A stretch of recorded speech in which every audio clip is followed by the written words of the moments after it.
त्रयो सहम शातिक ओम प्रेतये वनम मुंजरूपम बंधमुक्तम। ओ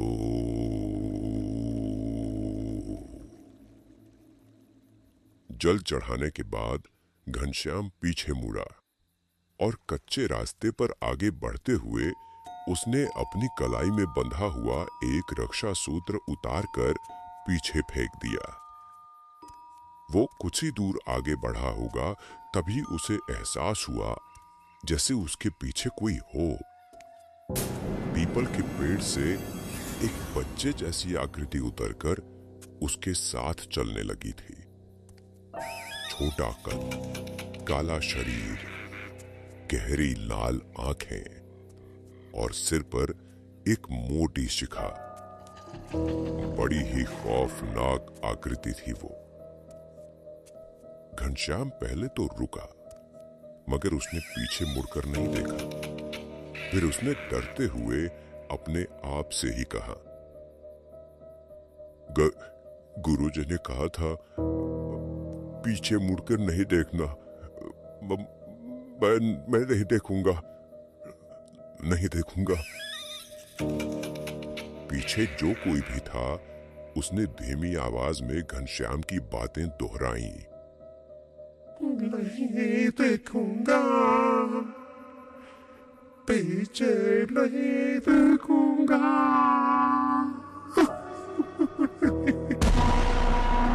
वो आवाज बदन में सिहरन पैदा कर देने वाली थी।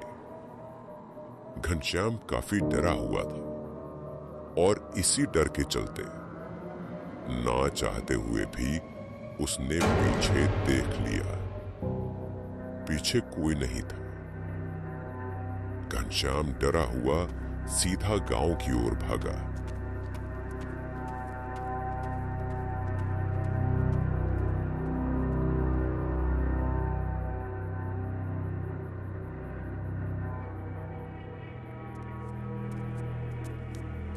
मगर इस बार वो काली परछाई घनश्याम के कंधे पर बैठी हुई थी, जिसका पता घनश्याम को भी नहीं था।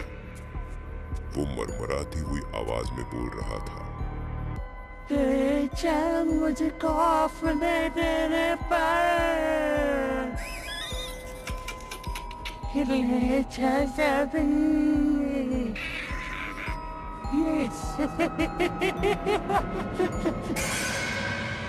मेरा नाम अशोक है और ये बात तब की है जब मेरी उम्र लगभग 26 साल की रही होगी। मैं हर बार गर्मियों की छुट्टियों में अपने नाना जी के गांव चला जाता था। गांव में सिर्फ नाना और नानी रहा करते थे। मेरे नाना जी के घर से थोड़ी ही दूर पर मेरा एक दोस्त रहता था जिसका नाम मनोज था। मनोज अपने दादाजी और चाचा चाची के साथ रहता था। उसके माँ बाप उसके बचपन में ही गुजर चुके थे। मनोज के दादाजी की एक खानदानी हवेली थी जिसमें सिर्फ वही 4 लोग ही रहते थे। मेरा ज्यादातर वक्त मनोज के घर पर ही गुजरता था।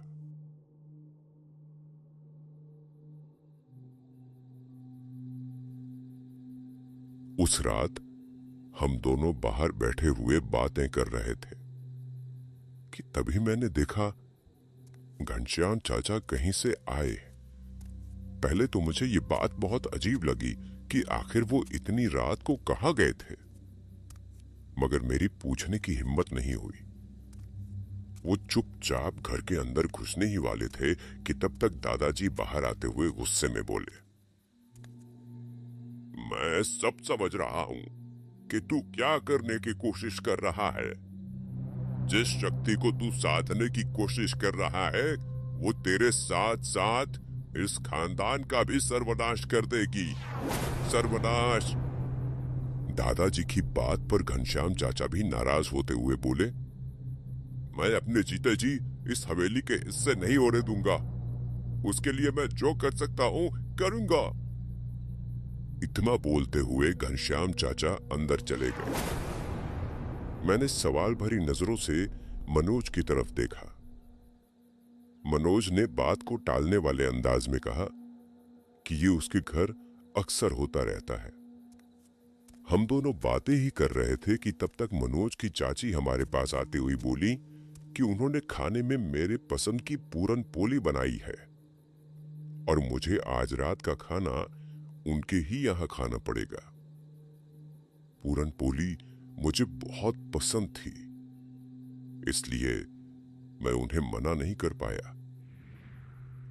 रात में मैंने और मनोज ने मजे से पूरन पोली खाई।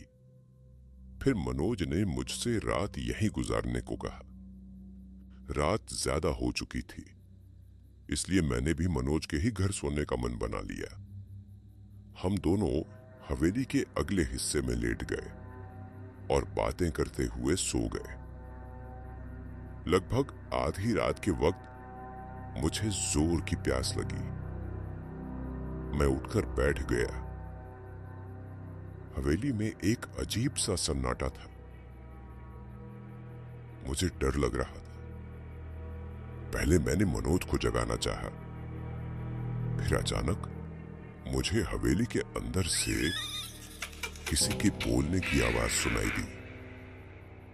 मेरा पीछा छोड़ दे, चला जा यहां से, चला जा।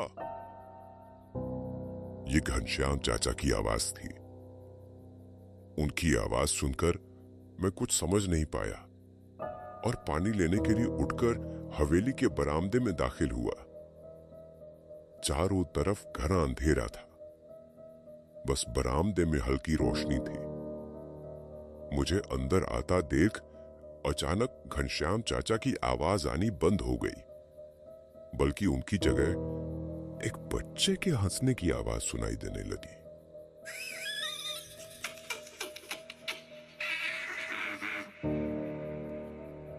मैं डर गया। मैंने आवाज लगाई, कौन है? घनश्याम चाचा, क्या आप हो? मैं इधर उधर देखने की कोशिश कर रहा था कि तभी मुझे बरामदे में खेलता हुआ एक बच्चा दिखाई दिया। सिर पर चुटिया, कमर के नीचे धोती, काला शरीर और लाल चमकती आंखें। अजीब सा दिख रहा था वो। उसे देखकर मैं काफी डर गया। मैं वापस मुड़कर बाहर भागना चाहता था कि तभी वो बच्चा बिल्कुल मेरे सामने आ गया। उसके चेहरे और हाथों पर ढेर सारा खून लगा था। उसने हंसते हुए अपना बड़ा सा मुंह खोला। उस खौफनाक चेहरे को देखकर मेरी चीख निकल गई।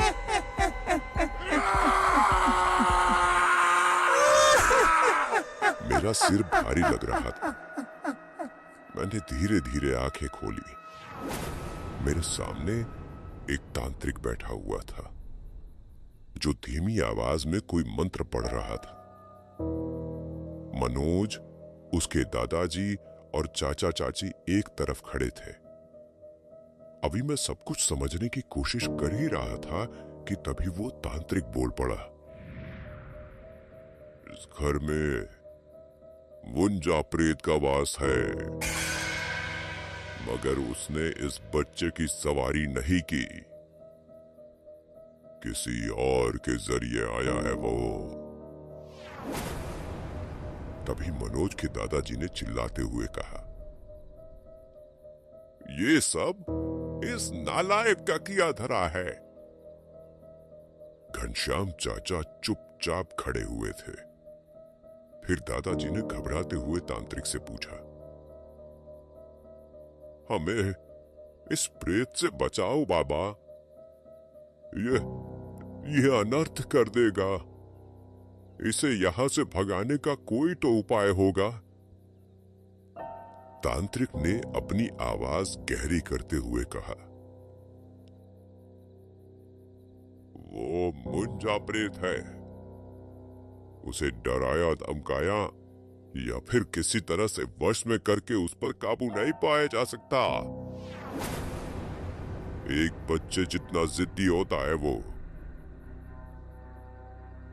देखने में वो भले ही छोटा लगे, लेकिन उसकी ताकत का अंदाजा इस बात से लगाया जा सकता है कि मुंजा हनुमान चालीसा का पाठ भी कर सकता है, किसी मंदिर में भी जा सकता है और किसी अनुष्ठान में भी बैठ सकता है।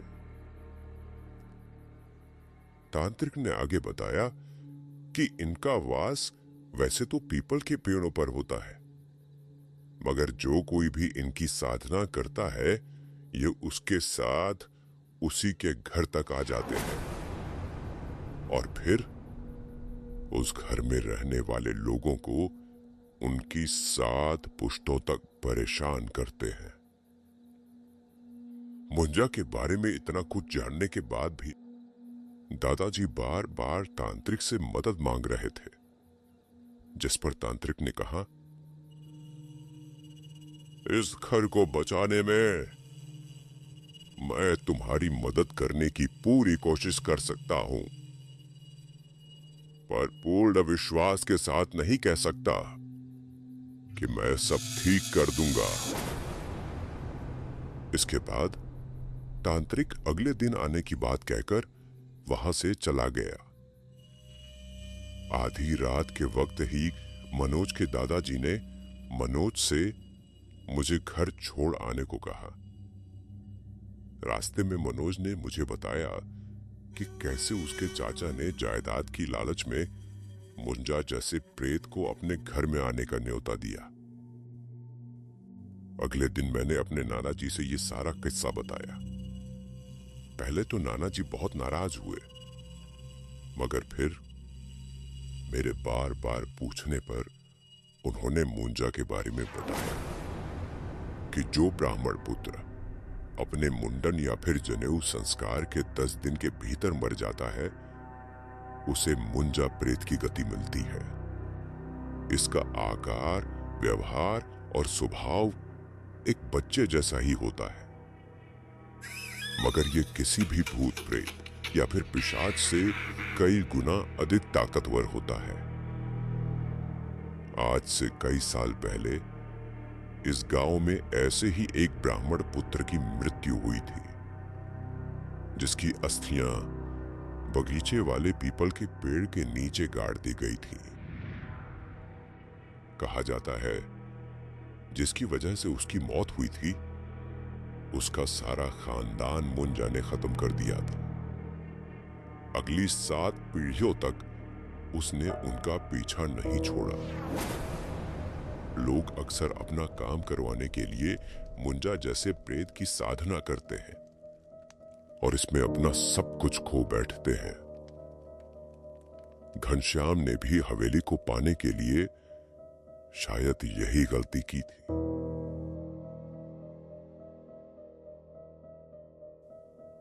इस घटना के अगले ही दिन नाना जी ने जिद करते हुए मुझे शहर वापस भिजवा दिया। लगभग 1 महीने बाद मुझे खबर मिली मनोज के चाचा चाची हवेली में मरे हुए मिले। मनोज और उसके दादाजी हवेली छोड़कर अपने पुराने घर अंबाला चले गए।